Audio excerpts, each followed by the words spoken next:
नमस्कार. सध्या सातारा जिल्ह्यामध्ये LIP अंतिम चाचणीचे मार्क भरण्याचे काम चालू आहे. तर ती भरताना काही शिक्षकांना अडचणी येत आहेत. त्या अडचणी दूर करण्यासाठी हा छोटासा व्हिडिओ बनवत आहे. तर सुरुवातीला आपण GP कनेक्ट लिंकवर क्लिक केल्यानंतर हा इंटरफेस आपल्यासमोर येतो. त्यामध्ये डायस कोड गव्हर्नमेंट टीचर या सेक्शनमध्ये गेल्यानंतर आपण डायस कोड टाकून लॉग इन करायचं आहे. मी सध्याला एक डायस कोड या ठिकाणी टाकतो आणि लॉग इन करूया. लॉग इन केल्यानंतर LIP मदर ग्रुप असा इंटरफेस आपल्यासमोर येतो. तर आपण LIPची माहिती भरत आहोत. LIP सेक्शनमध्ये जायचं. LIP सेक्शन गेल्यानंतर आपल्यासमोर पहिली, दुसरी, तिसरी, पाचवी आणि 6वी 8वी असे 3 सेक्शन ओपन होतात. तर आपण तिन्ही सेक्शनमधील एक वर्गाची माहिती कशी भरायची याबद्दल थोडीशी माहिती घेऊया. पहिल्यांदा पहिली दुसरीची माहिती आपण कशी भरणार आहोत ते पाहूया. पहिली दुसरीच्या सेक्शनवर क्लिक केलं. त्यामध्ये स्टँडर्ड 1, स्टँडर्ड 2 असे 2 वर्ग येतील. त्यातील आपण पहिलीचा वर्ग क्लिक केला. पूर्व चाचणी म्हणजे बेसलाईन, मध्य चाचणी, मिडलाईन आणि एंडलाईन असेसमेंट असे 3 सेक्शन आहेत. त्यातील 2 सेक्शन भरलेले असतील, ते येलो झालेले आहेत. तर एंडलाईनचे आपल्याला भरायचे आहे. तर एंडलाईन सेक्शनवर आपण क्लिक करू. एंडलाईन सेक्शनवर क्लिक केल्यानंतर आपल्याला पहिलीच्या वर्गाची एंडलाईन भरण्यासाठी इंटरफेस ओपन होतो. त्यामध्ये पहिल्यांदा मीडियम सिलेक्ट करा म्हणतं. तर मराठी मीडियम. त्यानंतर टाईप ऑफ डेटामध्ये आपल्याला डमी डेटा आणि इंटरव्हेन्शन डेटा येतो. तर आपण इंटरव्हेन्शनची माहिती भरणार आहोत. तर इंटरव्हेन्शन डेटा सिलेक्ट करू. डेट, ज्या दिवशी आपण असेसमेंट केलेलं आहे, चाचणी घेतलेली आहे, ती डेट आपल्याला या ठिकाणी सिलेक्ट करायची आहे. तर डेट सिलेक्ट करताना आपण त्या डेटच्या कॉलमवर क्लिक केल्यानंतर आपल्याला कॅलेंडरसारखे चित्र ओपन होते. त्यामध्ये आपण एखादी डेट सिलेक्ट करू. आपण 17 ते 23पर्यंत माहिती चाचणी घेणार आहोत. तर त्यामध्ये आपण 18 तारीख सिलेक्ट करू. टोटल एनरोलमेंट, उदाहरणादाखल आपण 20 विद्यार्थ्यांची चाचणी पाहणार आहोत. टोटल एनरोल्ड 20 आहेत. टेस्टेड पण आपले 20च आहेत. एखादा कमी असेल, काही कारणास्तव तो विद्यार्थी नसेल तर एखादा कमी होऊ शकतो. पहिल्यांदा भाषेची टेस्टिंग आपण भरणार आहोत. त्यामध्ये 5 स्तर आहेत. तर 20 विद्यार्थ्याचे विभाजन आपल्याला या 5 स्तरांमध्ये येणं अपेक्षित आहे. प्रारंभिक स्तरांमध्ये माझे 0 विद्यार्थी आहेत. लेटरमध्ये माझे 2 विद्यार्थी आहेत. वर्डमध्ये माझे 2 विद्यार्थी आहेत. पॅरेग्राफमध्ये माझे 15 विद्यार्थी आहेत. 19 विद्यार्थ्यांचं विभाजन या ठिकाणी झालेलं आहे. तर आता राहिलेला 1 विद्यार्थी आपल्याला स्टोरीमध्ये टाकायचा आहे. 1 पेक्षा जास्त टाकलं तर ते घेत नाही आहे, रेड कलर दाखवतं. त्यानंतर सब्जेक्ट मॅथ्स, त्यामध्ये नंबर रेकग्नायझेशनमध्ये आपल्याला 1 डिजिट आणि 2 डिजिट असं स्तर दिसतील. आणि बिगिनर्स, ते दोन्हीही न करू शकणारा बिगिनर्समध्ये जाईल. तर आपल्याला 20 विद्यार्थ्यांचे टेस्टिंग घेतलं. त्यापैकी बिगिनर्समध्ये 2 असतील किंवा काही नसतीलही. नसले तरीसुद्धा आपल्याला प्रत्येक कॉलममध्ये माहिती भरायची आहे. ज्या ठिकाणी विद्यार्थी नसेल त्या ठिकाणी आपल्याला 0 हा आकडा टाकावा लागेल. 1 डिजिटमध्ये आपले 10 विद्यार्थी असतील आणि राहिलेले 8 विद्यार्थी आपले 2 डिजिटमध्ये जातील. त्यानंतर मूलभूत क्रिया आहे 2. त्यामध्ये ॲडिशन आणि सबस्ट्रॅक्शन. ॲडिशनमध्ये आपल्याला वरील सर्व विद्यार्थ्यांना ॲडिशन दिली, त्यावेळेला आपल्याला नॉट अटेम्प्टेड, नीड हेल्प आणि करेक्ट आन्सर असे 3 प्रकारे त्यांचं विभाजन असेल. तर करेक्ट उत्तर देणारे विद्यार्थी आपले किती होते? तर 20पैकी माझे 15 विद्यार्थी करेक्ट आन्सर दिले. ज्यांनी सोडवण्याचा प्रयत्न केला पण उत्तर देता आलं नाही असे माझे 5 विद्यार्थी होते. आणि काहीच प्रयत्न न केलेले 0 विद्यार्थी. असे 20चं विभाजन त्या ठिकाणी ॲडिशनमध्ये येईल. परत सबस्ट्रॅक्शनमध्ये सुद्धा सेमच असेल. प्रयत्न न केलेले 0. नीड हेल्पमध्ये माझे या ठिकाणी 6 विद्यार्थी असतील. तर करेक्ट आन्सरमध्ये माझे 14 येतील. त्यानंतर सब्जेक्ट इंग्लिशमध्येही आपल्याला 5 स्तर आहेत. तर त्या 5 स्तरांमध्ये आपल्याला 20 विद्यार्थ्यांचे विभाजन येईल. बिगिनर्समध्ये माझे 2 विद्यार्थी असतील, कॅपिटल लेटरमध्ये माझे 5 विद्यार्थी असतील, स्मॉल लेटरमध्ये माझे 5 असतील आणि वर्डमध्ये माझे 2 विद्यार्थी असतील, 14 विद्यार्थी झाले. तर सेंटेन्समध्ये माझे 6 विद्यार्थी येतील. आता या ठिकाणी आपल्याला कॉम्प्रिहेन्शन विचारले. वर्ड मिनिंग आपल्याला ज्या ठिकाणी जे विद्यार्थी वर्ड वाचू शकलेत त्याच विद्यार्थ्यांना हे वर्ड मिनिंग आपण विचारणार आहोत. सर्व विद्यार्थ्यांना विचारणार नाही आहोत. तर वर्ड मिनिंगमध्ये आपण त्यांचे विभाजन 2 विद्यार्थ्यांचं विभाजन करणार आहे. तर नॉट अटेम्प्टमध्ये 0 जर प्रयत्नच केला नसेल तर, जर प्रयत्न केला असेल तर एका विद्यार्थ्याने प्रयत्न केला आणि एका विद्यार्थ्याने माझे करेक्ट सोडवले, असे माझे 2 विद्यार्थ्यांचे विभाजन होते. सेंटेन्समध्ये माझे 6 विद्यार्थी आहेत, तर त्या 6 विद्यार्थ्यांचं विभाजन सेंटेन्सचा अर्थ सांगू शकले का. त्यामध्ये 0, 6पैकी माझे 4 जणांना सेंटेन्सचा अर्थ सांगता आला नाही, फक्त प्रयत्न केला होता. 2 जणांनी करेक्ट आन्सर केले. अशा प्रकारे आपण सेव्ह करणार आहोत. सेव्ह झाल्यानंतर आपल्याला सेव्ह सक्सेसफुल असा मेसेज येईल. त्यानंतर आपण इनलाईन असेसमेंटमध्ये परत गेलो. LIPमध्ये पहिली दुसरीची सेम अशीच भरायची आहे. 3री 5वीमध्ये आपण गेलो तर एका वर्गाची भरून बघूया. बेसलाईन मिडलाईन भरलेली आहे. एंडलाईनवर आपण क्लिक करणार. त्यामध्ये मीडियम सिलेक्ट करायचं. टाईप ऑफ डेटामध्ये इंटरव्हेन्शन डेटा, आपण टेस्टिंग घेतलेली डेट सिलेक्ट करणार आहोत या ठिकाणी. तर 18 तारीख आपण टेस्टिंग घेतलेली. एनरोलमेंट 20 विद्यार्थी असतील. टोटल टेस्टेडमध्ये सुद्धा 20 असतील.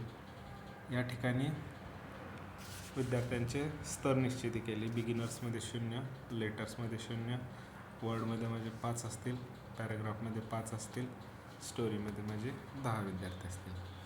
सब्जेक्ट मॅथ्समध्ये सुद्धा असंच आपल्याला 20 विद्यार्थ्यांचं विभाजन या ठिकाणी स्तर निश्चितीमध्ये करायचं आहे. तर त्या ठिकाणी बिगिनर्समध्ये माझे 0, 1 डिजिटमध्ये माझा 1 विद्यार्थी आहे, 2 डिजिटमध्ये माझे 5 विद्यार्थी आहेत आणि 3 डिजिट्समध्ये 14 विद्यार्थी, असे 20 विद्यार्थ्यांचे विभाजन. त्यानंतर ऑपरेशन, यामध्ये ॲडिशन, सबस्ट्रॅक्शन, मल्टिप्लिकेशन आणि डिव्हिडेशन असे 4 आपल्याला मूलभूत क्रिया आहेत. त्यांचं सेपरेट विभाजन असणार आहे. तर या ठिकाणी ॲडिशन 20 विद्यार्थ्यांना दिलं. त्यापैकी किती विद्यार्थ्यांना प्रयत्नच केला नाही, सर्व विद्यार्थ्यांनी प्रयत्न केला होता.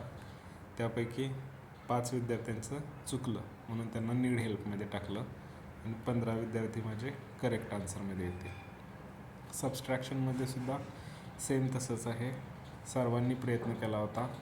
नीड हेल्पमध्ये माझ्या 9 विद्यार्थ्यांचं चुकलं, तर 9 विद्यार्थ्यांना, आणि करेक्ट आन्सरमध्ये माझे 11 विद्यार्थ्यांना. मल्टिप्लिकेशन, त्यामध्ये सुद्धा सर्व विद्यार्थ्यांनी माझा प्रयत्न केला होता, त्यामुळं नॉट अटेम्प्टमध्ये 0 असणार.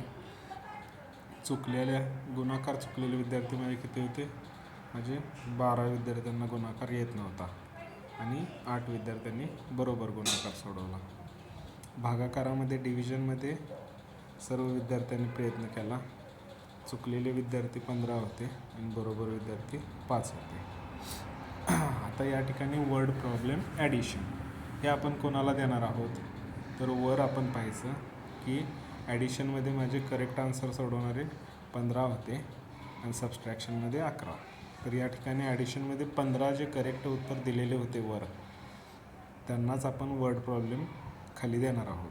तर त्या 15 विद्यार्थ्यांचं विभाजन, प्रयत्न सर्वांनी केला होता 0. वर्ड प्रॉब्लेम चुकलेले 15पैकी किती जणांचा चुकला, ॲडिशनचा वर्ड प्रॉब्लेम 5 जणांचा, तर राहिले किती 10 विद्यार्थी, ते करेक्ट आन्सरमध्ये असतील. सबस्ट्रॅक्शनमध्ये सुद्धा अशाच प्रकारे असणार आहे. बरोबर सोडवणारे किती, ज्यांनी प्रयत्नच केला नाही असे 0.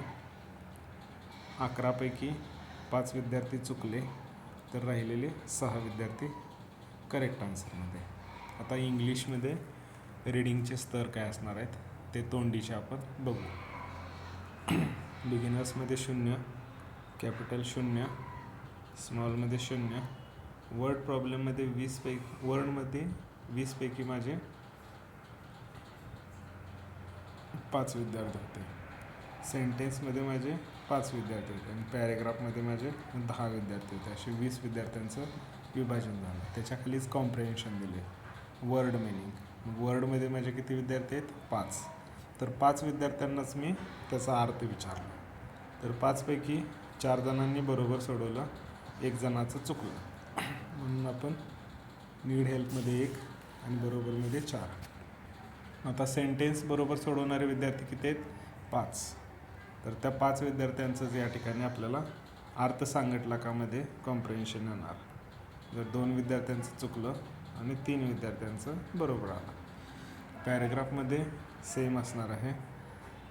नीड हेल्पमध्ये पॅरेग्राफ आपले 10 विद्यार्थी वाचू शकले, तर त्यापैकी सर्वांनी प्रयत्न केलेला आहे प्रश्नाचे उत्तर देण्याचा. त्यापैकी चुकलेले विद्यार्थी किती आहेत?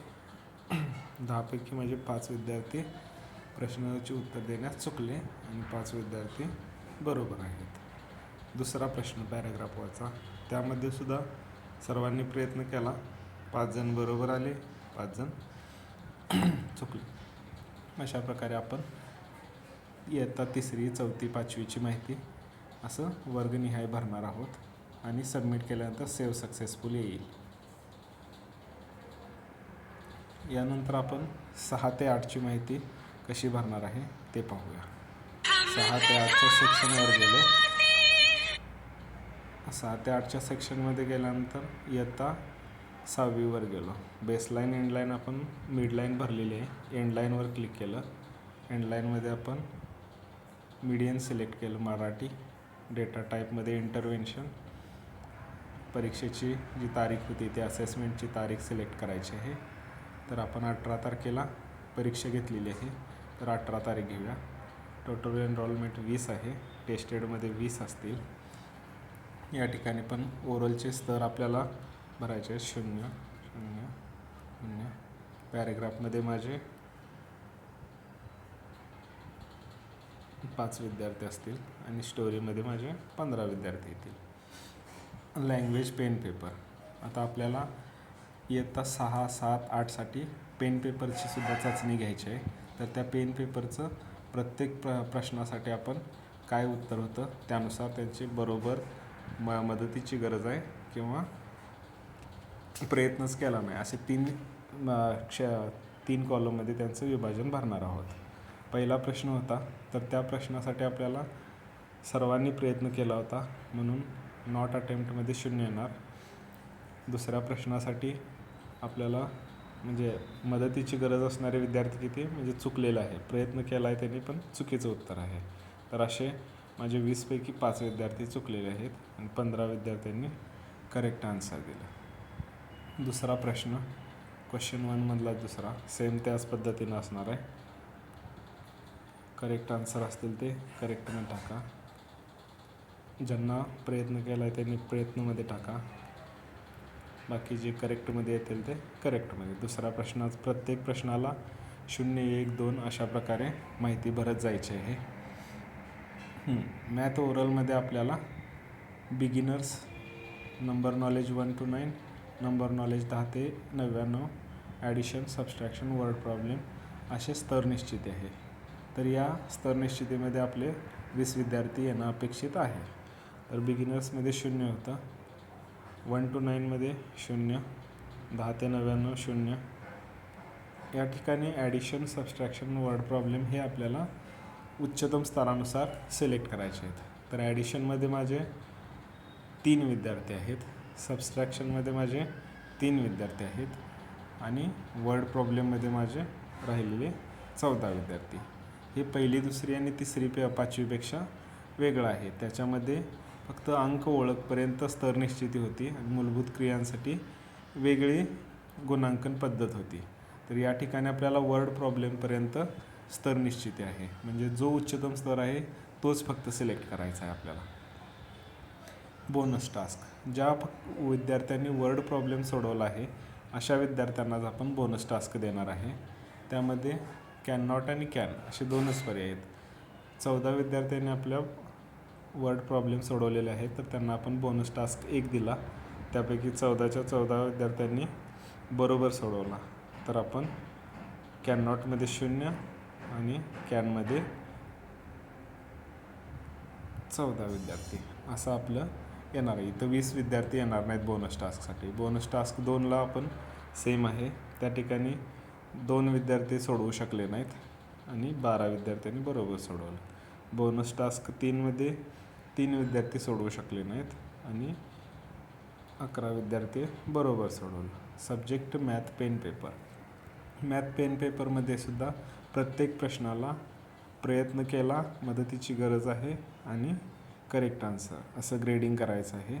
तर 20 पैकी पहिल्या प्रश्नात किती विद्यार्थ्यांनी बरोबर सोडवलं. नीड हेल्पमध्ये 0, नॉट अटेम्प्टेडमध्ये 0, सगळ्या विद्यार्थ्यांनी अटेम्प्ट केला होता. गरज आहे असे विद्यार्थी 5 आणि बरोबर उत्तर देणारे 15. असं subtraction, multiplication, division, word addition, word problem subtraction, नंतर word problem multiplication, word division. त्यानंतर इंग्लिश ओरल. इंग्लिश ओरलमध्ये beginners, letter, word, paragraph, story हे आपल्याला 3री 5वी सारखं सेम भरायचं आहे. त्यानंतर वर्ड मिनिंगमध्ये आपल्याला आपण इथं भरून बघूया. बिगिनर्समध्ये 0 आहेत, लेटरमध्ये माझे 0 आहेत, वर्डमध्ये 2 विद्यार्थी आहेत, पॅराग्राफमध्ये 5 आहेत, स्टोरीमध्ये राहिलेले 13 विद्यार्थी आहेत. तर वर्ड मिनिंगमध्ये आपल्याला कॉम्प्रिहेन्शन, वर्ड किती जणांनी वाचलेलं आहे 2, तर कॉम्प्रिहेन्शनमध्ये आपले 2 विद्यार्थ्यांचंच विभाजन येणार. नॉट अटेम्प्टमध्ये 0, वर्ड मिनिंग सांगू शकले नाहीत म्हणून तिथं पण 0 आणि करेक्ट आन्सर दोन्ही विद्यार्थ्यांनी आपल्याला वर्डचा अर्थ सांगितलेला आहे.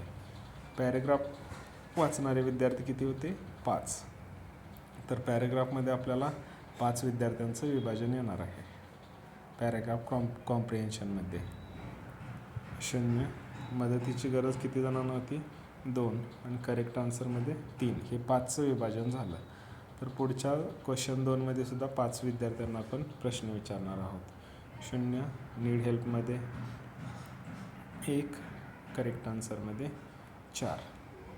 स्टोरीमध्ये आपले 13 विद्यार्थी आहेत, तर 13 पैकी नॉट अटेम्प्टेडमध्ये 0, नीड हेल्पमध्ये 5 असतील आणि करेक्ट आन्सरमध्ये 8 असतील. स्टोरीवरचा दुसरा प्रश्न 0, 3, करेक्ट आन्सरमध्ये 10 आणि सेव्ह करायचं. सेव्ह केल्यानंतर सेव्ह सक्सेसफुल येईल आणि आपला पूर्ण 3 वर्गांची माहिती भरून पूर्ण होईल. यामध्ये काही अडचण आली तर आपण मला डायरेक्ट संपर्क साधू शकता. धन्यवाद.